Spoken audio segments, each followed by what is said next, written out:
अस्सलामुअलैकुम यूईटी के तमाम स्टूडेंट्स। बेटा जैसा कि आप लोगों को पता है कि यूईटी ने जो है वो अपनी मेरिट लिस्ट जो है वो जारी कर दी है और आप लोगों के स्टेटस जो है वो भी अपडेट हो चुके हैं और काफ़ी बच्चे जो हैं उनका एडमिशन हो गया है उनकी डिज़ायर्ड फील्ड्स में। तो सबसे पहले तो उनको मुबारक हो। और वो बच्चे जिनका अभी उनकी डिज़ायर्ड फील्ड में एडमिशन नहीं हुआ लेकिन उनका फिर भी किसी ना किसी प्रेफरेंस के अंदर नाम आ गया है, तो उन्होंने अब क्या करना है, और जो जिनका डिज़ायर्ड फील्ड में नाम आ गया उन्होंने अब क्या करना है। अब मेरिट लिस्ट के अंदर सेलेक्ट होने के बाद क्या प्रोसीजर है, कैसे आप लोगों को जो है वो आप लोगों को चालान मिलेगा, कैसे डॉक्यूमेंट्स आप लोगों ने लेकर जाने हैं और कैसे उधर वेरिफिकेशन करवानी है आप लोगों ने, और फिर पेड चालान का क्या करना है। तो वो तमाम तफसील जो है वो आप लोगों को मैं इस वीडियो में बताने लगा हूँ। तो वीडियो को आप लोगों ने एक तो स्किप नहीं करना और ध्यान से जो है वो हर चीज़ सुननी है, ताकि आप लोगों का जो है वो बार बार जो है यूनिवर्सिटी में चक्कर ना लगे। क्योंकि हर साल यही होता है कि बच्चे जो है वो काफ़ी चक्कर लगाते रहते हैं यूनिवर्सिटीज़ में, कभी डॉक्यूमेंट्स उनके पूरे नहीं होते और कभी जो है वो कुछ गलतियाँ कर लेते हैं, जिसकी वजह से फिर कुछ बच्चों का एडमिशन भी जो है वो कैंसिल हो जाता है। तो सबसे पहले तो बेटा, अब आप लोगों का अगर नाम आ गया है मेरिट लिस्ट में, अब वो चाहे आपकी किसी भी प्रेफरेंस में नाम आया हो, आपका फर्स्ट में नाम आया हो, सेकंड प्रेफरेंस में नाम आया हो, थर्ड प्रेफरेंस में नाम आया हो या फोर्थ प्रेफरेंस में नाम आया हो, अब आप लोगों ने करना क्या है। उन्होंने आप लोगों को कहा है कि अब आप लोगों ने यूईटी, आप लोग जब स्टेटस देखेंगे तो आपको उन्होंने कहा होगा कि यूईटी आप लोगों ने विज़िट करना है। आप लोगों ने सबसे पहले करना क्या है, अपने डॉक्यूमेंट्स को अरेंज करना है। अब कौन से डॉक्यूमेंट्स लेकर जाने हैं, किस तरह उनको अरेंज करना है, किस तरह विटनेस के साइन करवाने हैं, अंडरटेकिंग फॉर्म को कैसे फिल करना है, बायोडाटा फॉर्म को कैसे फिल करना है, कहाँ से मिलेगा। तो उसके बाद इंशाल्लाह इस वीडियो के बाद मैं उस डॉक्यूमेंट्स पे एक डिटेल सी वीडियो बनाऊंगा, उसको आप लोगों ने ज़रूर देखना। उसके अंदर डॉक्यूमेंट्स के हवाले से ईच एंड एवरीथिंग मैं आप लोगों को साथ जो है वो डिटेल में शेयर करूंगा। ठीक है, सबसे पहले तो बेटा आप लोगों ने डॉक्यूमेंट्स लेकर जाने हैं। डॉक्यूमेंट्स आप लोगों ने अरेंज करके यूईटी में जाना है। तो कुछ बच्चों का बना होगा केमिकल सेमिनार हॉल के अंदर। ठीक है, सेमिनार हॉल के अंदर जो है वो अब सारे बैठे होंगे। मैं आपके साथ अपना पर्सनल एक्सपीरियंस शेयर कर रहा हूँ। ठीक है, आप लोगों ने क्या करना है, डॉक्यूमेंट्स जब आप लेकर जाएंगे ना, सेमिनार हॉल के अंदर बच्चे सामने बैठे होंगे और आगे 3-4 पैनल्स बैठे होंगे। ठीक है, अब वहाँ पे आप लोगों को सबसे पहले मिलेगा टोकन। ठीक है, टोकन वहाँ से आप लोगों ने लेना और आप लोगों ने जाके सीट पर बैठ जाना है।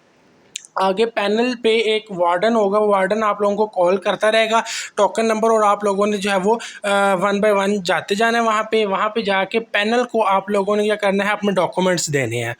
पैनल आप लोगों के डॉक्यूमेंट्स को वेरीफाई करेगा और आप लोगों को वहाँ पे एक फ़ाइल दे देगा यूईटी की। वो अपनी तरफ से वो जो आप लोगों को फ़ाइल दे देगा कि जी बेटा अब आप लोगों ने इसमें अरेंज करने हैं। ठीक है, तो फिर आप लोगों ने वो फ़ाइल पकड़नी है वहाँ से, और वो आपके डॉक्यूमेंट्स को देखकर आप लोगों को एक फ़ी चालान भी दे देगा। ठीक है, फ़ी चालान कौन सी चीज़ का होगा, वो एडमिशन फ़ीस का होगा आपकी, जो कि तकरीबन 53,000 का होगा A1 कैटेगरी वालों के लिए। ठीक है, तो बेटा वो आप लोगों ने उनसे फ़ी चालान और फ़ाइल ले लेनी और अपने डॉक्यूमेंट्स भी वापस उस वक्त आप लोगों को मिल जाएंगे। फिर आप लोगों ने उस सेमिनार हॉल से बाहर आ जाना है और जो आप लोगों के पास फ़ी चालान आप लोगों के हाथ में होगा उसको आप लोगों ने सीधा ले जाना है बैंक में। यूईटी के अंदर 2 बैंक हैं, यूबीएल और एचबीएल। ठीक है, एडमिशन ऑफिस के बिल्कुल पीछे हैं। ठीक है, लेकिन वहाँ पे बहुत ज़्यादा रश होगा, तो आप लोग चेक कर लीजिएगा। अगर वहाँ पे लाइंस ना लगी हो तो फिर आप लोग वहाँ पे फ़ीस सबमिट करवा देना, वरना कहीं पे भी आप जाके एडमिशन फ़ीस सबमिट करवा सकते हैं किसी भी ब्रांच के अंदर। ठीक है, क्योंकि वहाँ पे अक्सर बच्चे लाइनों में लगते हैं, फिर 2 से 3 घंटे गर्मी के अंदर जो है वो खज्जल ख्वार होते हैं। तो अगर आप लोग देख लीजिए, अगर लाइन ना लगी हो तो आप किसी भी ब्रांच के अंदर वो वाउचर को जो जमा करवा सकते हैं। अब वहाँ पे आप लोगों ने बैंक के अंदर जाके अपना फ़ी चालान उधर उनको देना है, फ़ीस देनी है, तो आप लोगों को एक पेड चालान दे देंगे। ठीक है, जिसके ऊपर वो स्टैंप वगैरह आप लोगों को लगा देंगे।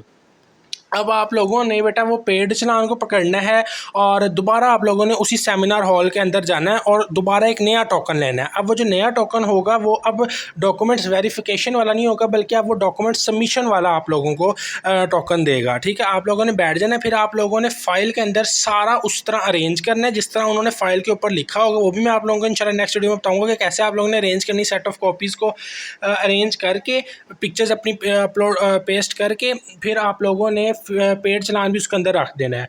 फिर आप लोगों का जब दोबारा टोकन नंबर को वो कॉल करेंगे तो आप लोगों ने क्या करना है, उस फाइल को उठाना है और पैनल के पास चले जाना है। पैनल के पास जाके आप लोगों ने अपनी वो फाइल को उनको जमा करवानी है कि ये फ़ाइल मैंने अपने सारे डॉक्यूमेंट्स जो है वो अरेंज कर लिए हैं। तो वो आप लोगों की एक बार चेक करेंगे और आप लोगों को एक स्लिप दे देंगे जिसके ऊपर आपका एडमिशन होगा, ठीक है। एडमिशन फॉर्म ही आप एक किस्म को समझ लें, जिसके ऊपर आपका लिखा होगा कि जी और वेरीफाइड होगा कि आपका यूईटी के अंदर एडमिशन हो गया है। और अब आप उसके ऊपर ये भी लिखा होगा कि अगर नेक्स्ट मेरिट लिस्ट के अंदर मेरिट कम जाएगा तो आप ऊपर वाली प्रेफरेंस के अंदर अपडेट भी हो जाएंगे, ऑटोमेटिकली अपग्रेड हो जाएंगे, ठीक है। उसके लिए कोई नेक्स्ट फ़ीस या कोई दोबारा यूनिवर्सिटी आप लोगों को विज़िट नहीं करना पड़ेगा जब आपका अपडेट हो जाएगी, ठीक है। तो ये सारी चीज़ उसके ऊपर लिखी होगी जो एडमिशन फॉर्म आपको देंगे और उसके ऊपर यूईटी की जो ऑफिशियल स्टैंप होगी। आप लोगों ने उस जो आप लोगों को वो स्लिप देंगे एडमिशन की, आप लोगों ने उसको बेटा बड़े ही संभाल के रखना है क्योंकि आगे वो आप लोगों के बड़े काम आएगी, ठीक है। फिर आप लोगों का जब आपका वो काम हो गया ना, आपको जब उन्होंने एडमिशन स्लिप दे दी है तो फिर आप लोगों का समझें काम ख़त्म हो गया। आप लोगों ने जो है वो उसको अपनी फ़ाइल के अंदर अपने पास रख लें, डॉक्यूमेंट्स यूईटी वाले आपसे रख लेंगे, डॉक्यूमेंट्स आप लोगों को वापस नहीं देंगे।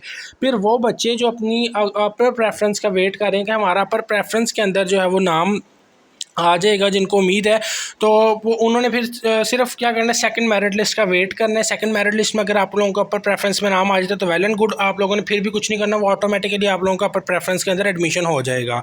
इन केस अगर आप लोगों का सेकंड प्रेफरेंस के अंदर भी नाम नहीं आता, सेकंड मेरिट लिस्ट में भी नाम नहीं आता, तो फिर आप लोगों ने थर्ड मेरिट लिस्ट का वेट करना है।